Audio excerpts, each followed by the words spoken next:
చెబుతూ ఉంది కనుక ఒకే వస్తువు దృశ్యము ద్రష్ట రెండు అయ్యే అవకాశము లేదు. అయితే దృశ్యమైనా కావాలా లేకపోతే ద్రష్ట అయినా కావాలా?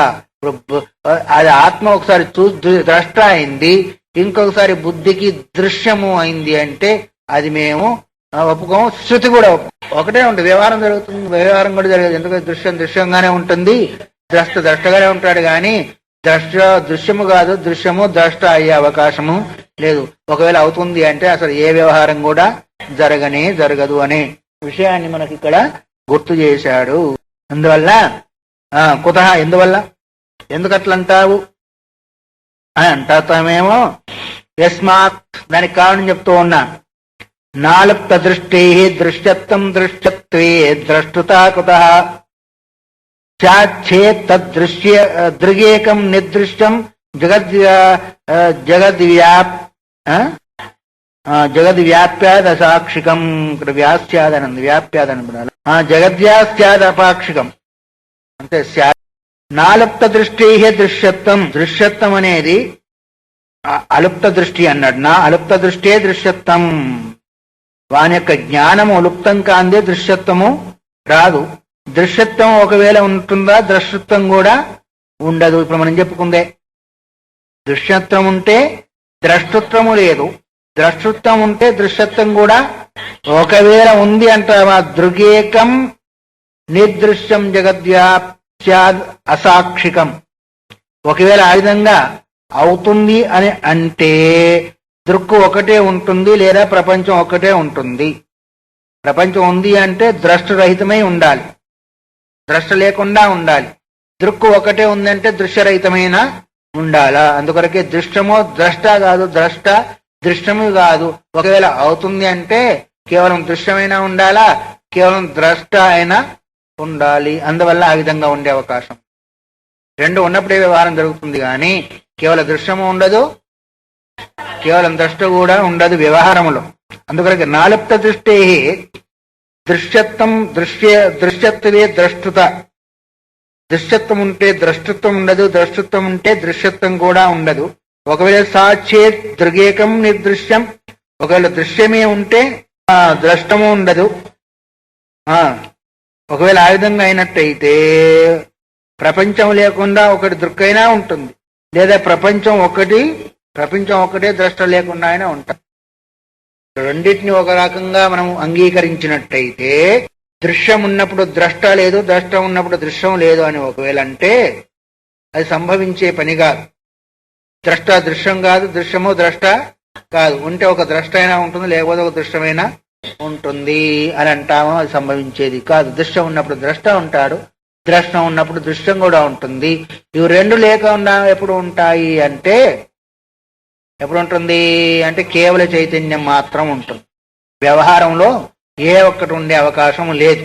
అందువల్ల వ్యవహారం ఎప్పుడు వచ్చింది, అహంకార కారణం చేత వచ్చింది కాబట్టి ద్రష్టృత్వ దృశ్యత్వాలు కలిగేదానికి అవకాశం ఉంటుంది అనేదాన్ని ఇక నిరూపణ చేశారు. కాబట్టి ఉక్తయుక్తి దృఢీకర్తం ఆగమ ఉదాహరణోపన్యాస.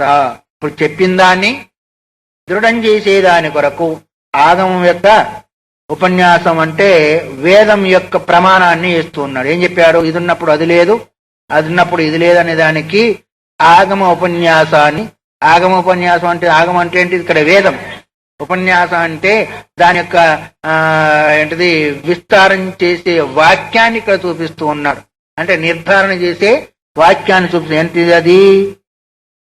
ఏంటిది ఆర్తమన్యదృశే సర్వం నేతినేతీవా అసకృతు. ఆర్తమన్యతో ఆర్తమన్యత అంటే అర్థమేమి అంటే దుఃఖ కంటే ఇతరమైందంతా కూడా ఆర్తం అంటే నశించేది, ఋతం కాదు. ఋతం అంటే ఏంటిది? సత్యం. ఆర్తం అంటే సత్యం కాంది. నా ఋతం ఆర్తం. ఆర్తమన్యత దృశే దృక్క కంటే కూడా భిన్నమైందంతా కూడా నశించేది అని ఏం చెప్పింది? యం నేతి నేతి వచని నిగమ అవోచు అని మనకు ఒక వాక్యం దొరుకుతుంది. ఇది కాదు, ఇది కాదు, ఇది కాదు అని సమస్త ప్రపంచాలను నిషేధిస్తూ ఉంది. ఏంటిది ఇది కాదనేది? కనిపించేదంతా కూడా కాదు, దృక్క కంటే భిన్నమైందంతా కూడా అనిత్యం అనేదాన్ని కూడా బోధిస్తూ ఉంది. వదంతి నిర్గుణం బ్రహ్మ కథం శృతి ఉపేక్షతే. నిర్గుణం బ్రహ్మ ఏ గుణాలు కూడా దాని యందు లేదు అని శృతి చెబుతుంది కాబట్టి దాన్ని నీవు ఎలా నిరాకరణ చెయ్యగలవు? కాదు ఇది కాదన్నప్పుడు దేన్ని చూసి ఇది కాదంటున్నాడు? శృతి జడమో గిడమో దృశ్యాన్ని చూసి ఇది కాదంటున్నారు. ఎక్కడెక్కడికి పోతే ఇది కాదని ఉన్నప్పుడు ఇంక మిగిలేదేంటిది? మిగిలేది కాదనేవాడు మిగులుతాడు. ఆత్మ ఏంటి? ఇంకా నువ్వు ఎప్పుడు అక్కడికి పోతావేంటి? ఇది కాదు ఇది కాదు ఇది కాదు ఇది కాదు ఇది కాదు మరి ఏంటిదయ్యా అంటే ఏం లేదు అంటే ఏమీ లేదు. ఏం లేదంటే లేదన్న వాడు ఉన్నాడు, వాడే సత్యము. అందుకడికి వదంతి నిర్గుణం బ్రహ్మ. శృతి ఏం చెప్తుంది? నేతి వాక్యాలతో ఇదంతా కూడా లేదు, దుర్గ కంటే భిన్నమైందంతా కూడా అనిత్యం అని చెప్పింది. ఇది కాదు ఇది కాదని సమస్తాన్ని నిషేధించింది. మొత్తం నిషేధించిన తర్వాత మిగిలేదేంటిది? అందరు పోయిన తర్వాత ఎవరు ఉంటారో అని ఒక్కడే ఉండవయ్యా అంటామా లేదా? బ్రహ్మ భిన్నమైన సమస్తము ఆర్తం అంటే మిథ్య, నశించేది. అది శృతి నేతి నేతీతి వాక్యాల చేత, వాక్యాల ద్వారా ఇది కాదు ఇది కాదు అనే వాక్యాల ద్వారా నిర్గుణం బ్రహ్మ ఉచ్యతే, నిర్గుణమైన బ్రహ్మము చెప్పబడుతుంది. దాన్ని ఎవరు కాదంటారు అని శృతి ప్రతిపాద్యమైన విషయాన్ని చెప్పి ఇప్పుడు స్మృతి కూడా ఏం చెప్తున్నాడో ఆ విషయాన్ని చెప్తూ ఉన్నాడు. స్మృతి అంటే భగవద్గీత భారతాదులంతా కూడా మహాభూతాన్యహంకార ఇత్యేతత్ క్షేత్రముచ్యతే సదృశేర్ద్వైతయో నదృశేర్ద్వైతయోగోస్తి విశ్వేశ్వరమతాదపి. విశ్వేశ్వరుని యొక్క మతం చేత కూడా. విశ్వేశ్వరుడు ఎవరు? విశ్వేశ్వరుడు విశ్వం విష్ణుం వషట్కారో. విశ్వేశ్వరుడు అంటే పరమాత్మ యొక్క మతానుసారం కూడా, కృష్ణ పరమాత్మ యొక్క మతానుసారం కూడా ఎప్పటి కృష్ణ పరమాత్మ మహాభూతాన్యహంకారో బుద్ధిరవ్యక్తమేవ చ అహంకార ఇతీయమ్మే భిన్న ప్రకృతి అష్టధ. అహంకారం దేనిలో పడింది? ఇప్పుడు ఆత్మలో పడిందా ప్రకృతిలో పడిందా? అష్టవిధ ప్రకృతిలో అహంకారం పడినందువల్ల ఆత్మ యొక్క గుణము కాదు, ఆత్మ యొక్క ఏంటిది ఆత్మయందు అది లేదు అని. మహాభూతాలు అహంకారం అన్నీ అని చెప్పబడింది, క్షేత్రం అని చెప్పబడింది. క్షేత్రం అని చెప్పబడినందువల్ల దృక్కు ద్వైత ప్రపంచంతో సంబంధం లేకుండా ఉంటాడు. అహంకారం ద్వైత ప్రపంచంతో సంబంధం కలిగి ఉంటుంది. అందువల్ల భగవంతుని యొక్క మతానుసారం, మతం అంటే ఏంటిది? అభిమతం, స్వీకృతి అని అర్థం. మతం అంటే ఏంటి? స్వీకృతి. మతం అంటే ఏదో అనుకోకూడదు, స్వీకృతి, అనుసరించడము. భగవంతుని యొక్క అభిమతానుసారం కూడా మహాభూతాన్ని అహంకారాన్ని ఇది ఏతత్ క్షేత్రముచ్యతే. అదంతా కూడా క్షేత్ర సంబంధం అని చెప్పబడింది. క్షేత్రం అంటే శరీరము, శరీరానికి సంబంధించిందే కానీ అహంకార ఆత్మకు సంబంధించింది కాదు. దృశ్యేర్ద్వైతయోగోక్తి. ఆ దృశ్య ప్రపంచానికి దృశ్య అంటే దృక్కుకు ద్వైత ప్రపంచంతో సంబంధము లేదు. ఎవరి మతంలో? కృష్ణ భగవంతుని యొక్క అనుసారం కూడా దృక్కుకి దృశ్యానికి ఏమాత్రం కూడా సంబంధం లేదు. ఆయన కూడా ఒక మతం స్థాపించాడు. ఏ మతం? ఎవరు? కృష్ణ పరమాత్మ కూడా ఒక మతం.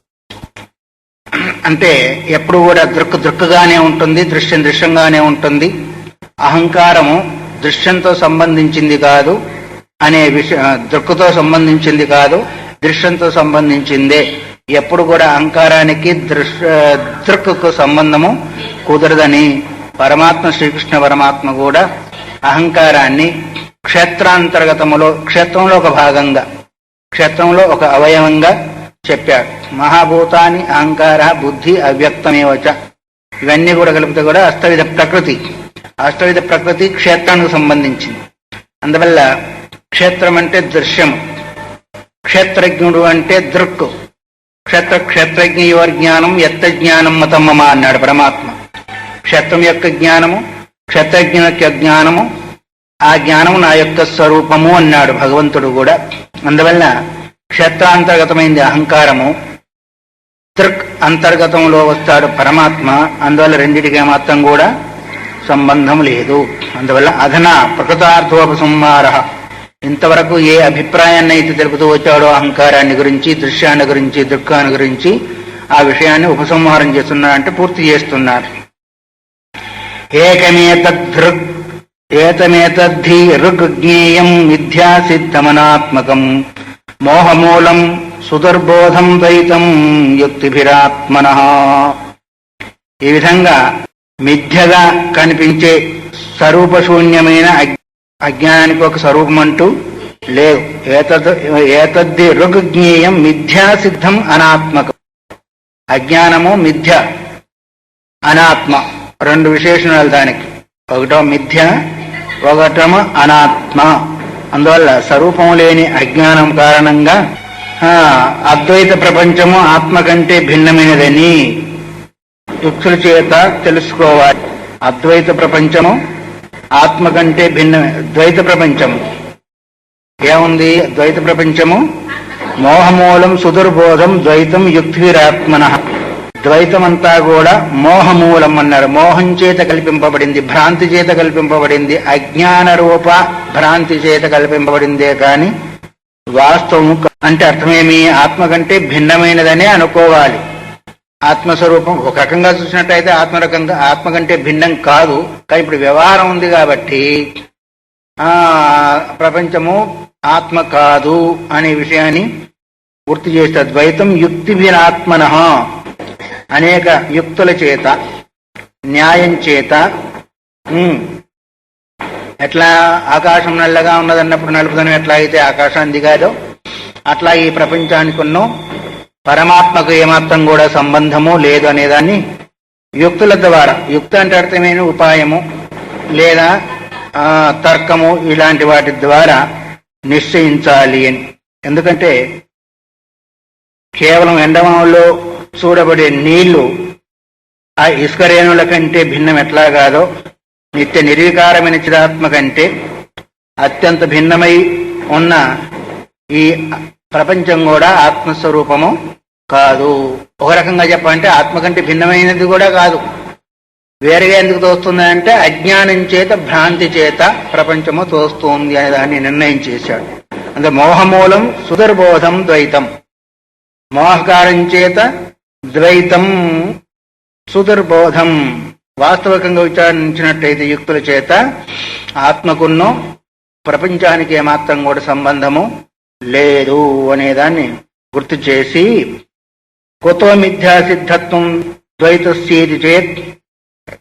ఆత్మ కాకుండా కాకపోయింది, ప్రపంచానికి మిథ్యాత్మ ఎట్లా సంభవిస్తుంది? సత్యం అని చెప్పొచ్చు కదా. ప్రపంచానికి ఆత్మకు సంబంధం లేదని చెప్పా, ఒప్పుకుంటాం. కానీ ప్రపంచం మిథ్యా అని ఎందుకు ఒప్పుకోవాలా? అది పూర్వపక్షి అడుగుతున్నారు. నువ్వు సభాని చెప్పే తర్వాత కదా, మిథ్యా అని ఎందుకు ఒప్పుకోవాలి? దాన్ని సత్యం అని ఒప్పుకో. ఆత్మ మాదిరిగా ఆత్మకు ప్రపంచానికి సంబంధం లేకపోతే లేకపోవచ్చు కదా, మిథ్యా అని ఎందుకు చెప్పాలా అనే విషయాన్ని పూర్వపక్షము.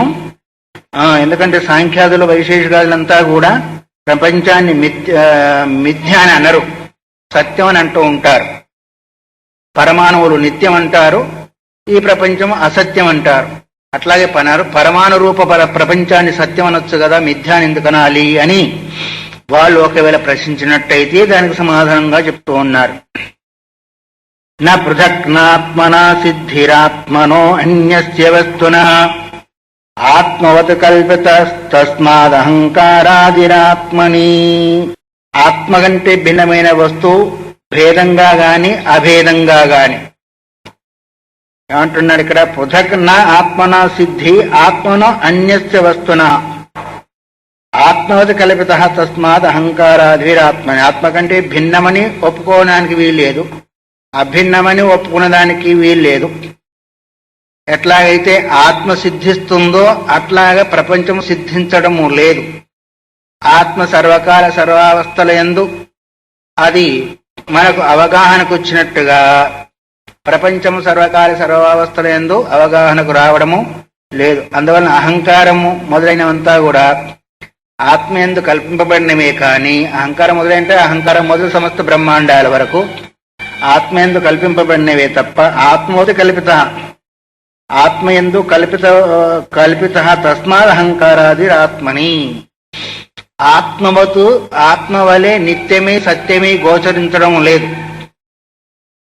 ఒకప్పుడు అహంకారం ఉంటుంది, ఒకప్పుడు ఉండదు.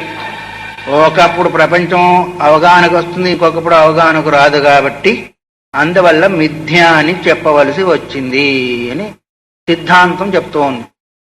అందువరకే మిథ్య అంటే సత్తా ప్రకాశాలు ఆత్మకు ప్రసిద్ధమై ఉన్నాయి కదా. సత్తా అంటే ఉనికి, ప్రకాశం, ఇవి రెండు ఆత్మకు స్వతసిద్ధమై ఉన్నాయి. సత్తా అంటే ఏంటిది? ఉన్నది కదా, ఉనికి. తర్వాత ప్రకాశము ఇతర వస్తువును ప్రకాశింపజేసేది. అందువల్ల ఆత్మ కంటే భిన్నమైన వస్తువు ఇవి రెండు సంభవించవు. ఆత్మ కంటే భిన్నమైన వస్తువు యందు ప్రపంచ రూపంలో గోచరించే వస్తువునందు ఇవి రెండు గోచరించే. ఇవి రెండు ఉనికి ప్రకాశము రెండు మనకు అవగాహనకు రావు. అస్థి అస్థి అస్థి అని కుండ ఉన్నది, మూకుడు ఉంది, ఇల్లు ఉంది, ఫలానా ఉంది, ఫలానా ఉంది అని ఉన్నదనేది అంతటా కూడా అవగాహనకు వచ్చేస్తుంది. కానీ కుండ మూకుడు కాదు, మూకుడు ఇల్లు కాదు, ఇల్లు మనిషి కాదు, మనిషి గోవు కాదు. ఉన్నదనేది మాత్రము ప్రతిదానికి అనుగతమవుతుంది. ఆ అస్తిత్వం ఏంది?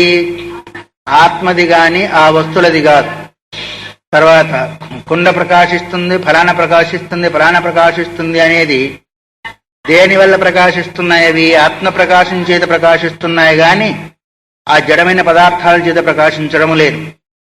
అందువలన ఆత్మకి ఎలాగైతే ఉనికి ప్రకాశాలు రెండు ఉన్నావో అట్లాగే ప్రపంచానికి ఉనికి ప్రకాశాలు రెండు లేని కారణం చేత మిథ్య అని అనవలసి వస్తుంది. అందువల్లనే అహంకారం దృశ్య ప్రపంచము ఆత్మ కంటే భిన్నమైన చెప్పినట్టయితే జడాజడులకు సంబంధం లేనందువలన అభేదం సిద్ధిస్తుంది. అహంకారం ఆత్మ కంటే భిన్నము కాదు అని చెబితే ఏమవుతుంది? జడము అజడము రెండు ఒకటే అనవలసి వచ్చేస్తుంది.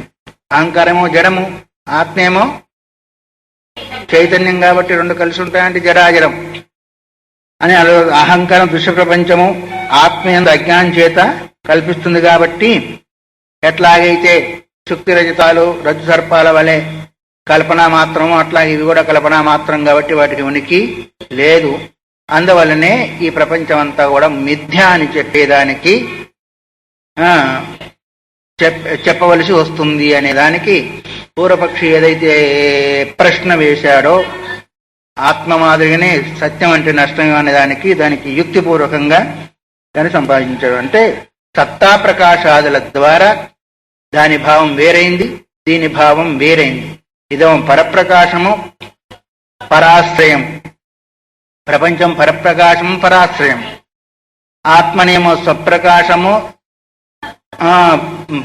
అది కూడా పరాశ్రయం. అంటే పరులకు ఆశ్రయం. అది పరాశ్రయం అంటే రెండూ చేసుకోవచ్చు. పర అంటే ప్రపంచానికి ఆశ్రయమైంది ఆత్మ, పర అంటే పరమాత్మను ఆశ్రయం చేసుకుని జడం.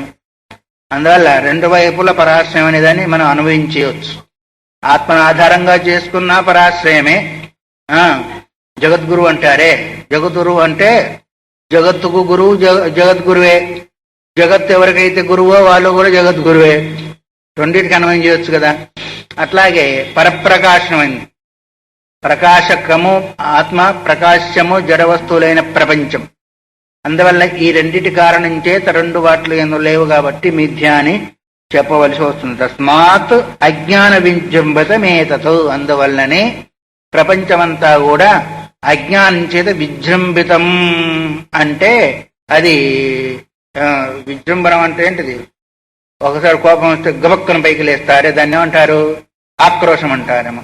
అట్లాగే అజ్ఞానం చేత కనిపిస్తుందే తప్ప అజ్ఞానం లేకపోతే ప్రపంచానికి ఉనికి లేదు కదా. రజ్జు సర్పాదులందు వగైరా వగైరా ఎట్లాగైతే అజ్ఞాన కల్పితంగా మనం చూపిస్తున్నామో అట్లాగే ఇక్కడ కూడా స్వరూపాజ్ఞానం చేత ప్రపంచమంతా కూడా భాషిస్తుంది అనేదాన్ని గుర్తు చేశారు. దాన్ని శ్లోకం ద్వారా ప్రతిపాదిస్తున్నాడు. దృశ్య శబ్దాదయ క్లుప్త ద్రష్టృచ బ్రహ్మ నిర్గుణం అహం తదుభయం బిభ్రతి భ్రాంత్యాత్మయ. దృశ్యాదులంతా కూడా శబ్దాదులంతా కూడా దృశ్యం, నిర్గుణమైన బ్రహ్మేమో ద్రష్ట. అహం తదుభయం బిభ్రతి. అహంకారం ఏం చేస్తుంది? ఇది దృశ్య ప్రపంచాన్ని, అటేమో పరమాత్మ యొక్క సత్తను రెండింటిని కూడా భరిస్తుంది. విపరీత అంటే అర్థమైంది భరిస్తుంది. భరించడం అంటే అర్థమేమి? నేను ఇవన్నీ కూడా భరిస్తున్నాను అంటారు. అంటే దాని యొక్క కార్యకలాపం ద్వారానే సమత్వం జరుగుతున్నాయి. నేను కాక భరించాను, మిగతా వాళ్ళైతే భరించే వాళ్ళ అంటాం. అంటే అహంకారం ఏం చేస్తుంది? దీని స్థితిగతులను అవగాహన చేసుకొని తన యందు ఉంచుకుంటుంది. ఆత్మ యొక్క స్థితిగతను అవగాహన చేసుకొని తన యందు భరించడం అంటే అర్థం, భర్త అంటే అర్థమే భరించేవాడు, పోషించేవాడని కదా. ఇటు ఆత్మసత్తాను తీసుకుంటుంది, అటేమో శబ్దాదుల యొక్క దృశ్యత్వాన్ని కూడా తీసుకొని అహం తదుభయం బిభ్రతి భ్రాంతిం ఆత్మయచ్చతి. అందువల్ల దృశ్య ప్రపంచం అంతా కూడా జడము, చైతన్య సత్తా స్వతం, అదేమో స్వప్రకాశం, ఇదేమో పరప్రకాశం. అందువల్ల తదుభయం బిభ్రతి అంటే రెండిటి యొక్క సత్తాను భరించి ఉంటుంది. అంటే మధ్యలో అహంకారం అనేది లేకపోతే దృశ్యం దృశ్యంగానే ఉంటుంది, సత్తా సత్తాగానే ఉంటుంది. రెండోది ఏంటంటే అసలు దృశ్యం అనేది ఉండనే ఉండదు ఇంకా అహంకారం ఉంటే. లేకపోతే అహంకార కారణం చేతనే కదా దృశ్య ప్రపంచం గోచరిస్తుంది. అందుకొరకే భ్రాంత్య ఆత్మని యచ్చతి అన్నాడు. భ్రాంతి చేతనే రెండు కల్పిస్తున్నాయి అన్నాడు. దానికి ఏం నేను కర్తను, నేను భోక్తను అని ఇవి రెండు కూడా ఎట్లా కలుపుతుంది? కర్తృత్వ భోక్తృత్వం లేని జడ పదార్థంలో కర్తృత్వ భోక్తృత్వం లేని ఆత్మయందు ఈ రెండు కల్పన జరుగుతున్నాయి. ఎందుకంటే జడ పదార్థం కర్త కాదు, భోక్త కాదు, చైతన్యం కర్త కాదు, భోక్త కాదు. కానీ మధ్యలో అహంకారం ఎప్పుడైతే వస్తుందో అప్పుడేమైంది? కర్తృత్వ భోక్తృత్వాలు వచ్చాయి. అందువలన దానికి ఉదాహరణ ఏం చెప్పుకున్నాం ఇంతవరకు? అదే చంద్రుని ముందు, అద్దం ముందు చంద్రుని ప్రతిబింబం ఉంది, ఒక ఎర్రని పుష్పం కూడా ఉంది. ఈ రెండు యొక్క ప్రతిబింబాలు అద్దంలో పడ్డాయా లేవా? పడ్డాయి. అయితే పడినంత వల్ల చంద్రుడు ఎట్లా కనిపించాడు? ఎర్రగా ఉన్నాడు. చంద్రుడు ఎర్రగా ఉంటాడా? ఉండేది మామూలు తెలుపు స్వభావం అయినప్పటికీ, అయితే చంద్రునికి ఈ పుష్పానికి మధ్యలో అద్దం ఉంది కదా. అద్దం యొక్క ప్రతిబింబము, పుష్పం యొక్క ప్రతిబింబము అందులో పడింది, చంద్రుని యొక్క ప్రతిబింబము అద్దంలో పడింది. అయితే ఈ మూడింటి యొక్క కూడిక చేత ఎంత ఎర్రగా ఉన్నాడు చంద్రుడు అనే భావన, ఇది భ్రమ వాస్తవమా? చంద్రుడు ఎప్పుడు ఎర్రగా ఉండడు, కూడిక చేత. అందుకొరకే ఏమన్నాడు? శృతి ఏమంది? ఆత్మేంద్రియ మనోయుక్తం భోక్త ఇది ఆహు మనీషిణ. ఆత్మ, ఇంద్రియాలు, ఇంకా అంతఃకరణం, ఈ మూడింటి యొక్క కూటిక చేత భోక్తృత్వ కర్తృత్వాలు వస్తాయి తప్ప వాస్తవికంగా ఆత్మ ఎందుకు కర్తృత్వం లేదు, భోక్తృత్వం కూడా లేదు. అందుకొరకే కర్తృత్వ భోక్తృత్వాదులంతా కూడా అహంకారానికి సంబంధించినవి కానీ వాస్తవికంగా ఆత్మకు సంబంధించింది కాదు అని చెబుతూ తత ఏవ ఇయం అభిన్నస్య ఆత్మనో భేద బుద్ధి. అందువల్లనే అద్వితీయమైన ఆత్మకు అనేకత్వ బుద్ధి కలిగింది. ఒకటే ఆత్మ అయినప్పటికీ అహంకారం చేత, అజ్ఞానం చేత నానా రకాలుగా భాషిస్తుంది. అందుకొరకే భ్రాంత్య అన్నాడు కదా. భ్రాంత్య భుషంబాదిన, దాన్నే మాయా కల్పిత దేశ కాల కలన వైచిత్ర చిత్రీకృతం. ఇవి రకరకాలుగా ఏ రకంగా చెప్పుకున్నప్పటికీ ఒకే ఆత్మ యందు అహంకార ప్రభావం చేత, అజ్ఞాన ప్రభావం చేత రకరకాలుగా చెప్పబడుతుంది. దాన్ని ఏంటి ఒక్కడైనప్పటికీ ఒక్కొక్క శరీరం యందు ఒక్కొక్క ఆత్మ ఉన్నాడని అంటే నష్టమేమి అని. ఒక్కొక్క శరీరంలో ఒక్కొక్క ఆత్మ, ఇంతవరకు చెప్పుకున్నామే. దోమలో చిన్న ఆత్మ ఉంటుంది, ఏనుగులో పెద్ద ఆత్మ ఉంటుంది. అదే కదా. కుక్కలో ఉంటాడా, పందిలో ఉంటాడా, నక్కలో ఉంటాడా?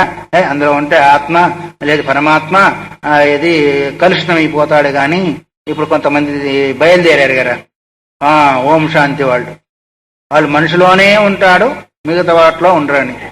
ఒకసారి బాగా తగాదా కూడా జరిగింది మాకు. వాళ్ళు అంతరవహితరమం వ్యాప్య నారాయణ స్థితానేమో శృతి చెప్తా ఉంది. నీవేమని చెప్తున్నావు? కేవలము మనిషిలోనే ఉంటుంది అని. దానికి చెప్పిన దాని అర్థాన్ని వివరిస్తూ దృగేక సర్వభూతేషు భాతి దృశ్యైరనేకవత్ జలభాజన భేదేన మయోఖస్రగ్ విభేదనం. దానికి ఉపమానం ఏం చెప్పాడు? దృక్ ఏక, సర్వభూతి, సమస్త భూతాల్లో దృక్ అయినవాడు ఒక్కడేను. దీన్ని గోపికలేమన్నారు? నఖలు గోపికా నందనో భవాన్ అఖిల దేహినాం అఖిల అంతరాత్మ దృక్ అన్నారు వాళ్ళు. నువ్వు గోపికానందరునివే కాదయ్యా, సమస్త ప్రాణులలో ఉండి ద్రష్టవై ఉన్నాడు. సమస్త శరీరాలు వేరువేరుగా ఉన్నాయి, దృక్ మాత్రము ఒక్కడే. అందుకే దృగేక సర్వభూతేషు సమం సర్వేషు భూతేషు తిష్టంతం పరమేశ్వర అని భగవద్గీత కూడా చెప్పింది. అందువల్ల సమస్త భూతాల్లో ఒక దృక్ భాతి దృశ్యైర్ అనేకవతో, దృశ్య పదార్థాల కారణం చేత అనేకంగా భాషిస్తుంది. ఆకాశం ఒకటే అయినప్పటికీ కొండలు రకరకాలుగా ఉన్నందువల్ల అనేక రకాలుగా ఆకాశంగా భాషిస్తుందా, లేదా ఘటాకాశం మఠాకాశం వగైరా వగైరా అంతా కూడా. అట్లాగే ఆత్మ ఒకటే అయినప్పటికీ మనకి ఏ విధంగా కనిపిస్తుంది అంటే జలభాజన భేదేన మయూకస్రక్ విభేదవత్. ఆత్మ దృశ్య ప్రపంచాల చేత ఎట్లాగైతే రకరకాల పాత్రలు ఉన్నాయి, రకరకాల పాత్రల్లో వాటి నిండా నీళ్లు నింపబడి ఉన్నాయి. జలభాజన భేదేన మయూకస్రక్ విభేదవత్. మయూకస్రక్ అంటే సూర్యుని యొక్క భేదం ఎట్లా అయితే కనిపిస్తుందో, ఆ కుండలలో రకరకాల పాత్రలు ఉన్నాయి, దానిలో నీళ్లు ఉన్నాయి, అన్నిట్లో సూర్యుడు ప్రకాశించాడు. ప్రకాశిస్తూ ఒకే రకంగా ఉంటాడా, వేరువేరుగా ఉంటాడా? పాత్ర ఎంత ఉంటుందో అట్లాగనే కనిపిస్తూ ఉంటుంది. పాత్రలోని జలం ఎలా ఉంటుందో అలాగనే మురికిగా ఉంటే మురికిగా ఉన్నట్టుగా, స్వచ్ఛంగా ఉంటే స్వచ్ఛంగా ఉన్నట్టుగా. ఆ మురికిత్వం ఆ స్వచ్ఛత్వము నీళ్ళదా మరి సూర్యుందా? అట్లాగే ఒకే దృక్ సమస్త భూతాల్లో ఉండి రకరకాలుగా ఉన్నట్టుగా కనిపిస్తుంది. అందుకని ఘట సంవృతం ఆకాశం ఏంటి గవామనేక వర్ణానం క్షీరస్యప్యేక వర్ణత. గోవులు వేరు రంగులతో ఉంటాయి, నల్లగా ఉంటాయి, తెల్లగా ఉంటాయి, ఇంకా కపిలంగా ఉంటాయి, రకరకాలుగా రంగులు కలిగి ఉన్నప్పటికీ పాలు కూడా అన్ని రంగులు ఉంటాయా? ఉండవు. పాలు ఒకే రకం ఆ గోవులన్నీ. అట్లాగే అమృత బిందు ఉపనిషత్తులో. అందువల్ల పాత్రలు రకరకాలుగా ఉన్నప్పటికీ సూర్యుని యొక్క ప్రకాశం ఎట్లా అయితే ఒకే రకంగా ఉంటుందో, గోలు వేరు రంగులతో ఉన్నప్పటికీ పాల రంగు ఒక రకంగా ఉంటుందో, అట్లాగే దృశ్య ప్రపంచంలో పదార్థాలన్నీ వేరుగా ఉన్నప్పటికీ దృక్ మాత్రము ఒక్కడయ్యే ఉన్నాడు అని. జలభాజన భేదేన మయూకస్రక్ విభేదనం. కాబట్టి ఆత్మ దృశ్య ప్రపంచం చేత అనేకంగా ప్రకాశిస్తున్నాడే కానీ వాస్తవికంగా అనేకత్వం పరమాత్మలో లేదు. ఇక్కడ ఒక గది ఉంది, అక్కడ ఒక గది ఉంది, అక్కడ ఒక గది ఉంది, ఇక్కడ ఒక హాల్ ఉంది. ఈ అన్నిట్లో ఆకాశం ఉందా లేదా? గదులు గోడలు కనిపించినందువల్ల అనేకం అనిపిస్తుందా? ఆకాశం కూడా అనేక రకాలుగా ఉందా? అందుకొరకే ఇవన్నీ కూడా ఈ బొమ్మలన్నీ కూడా కుండలు. ఈ కుండలు ఒక్కొక్క కుండలు ఒక్కొక్క రకంగా. ఎన్ని కుండలు? 84 లక్షల రకాల కుండలు. ఆ కుండలలో ఉన్నప్పుడు ప్రకాశించినప్పటికీ వాటితో అంటకుండా ఉండి ఏకంగా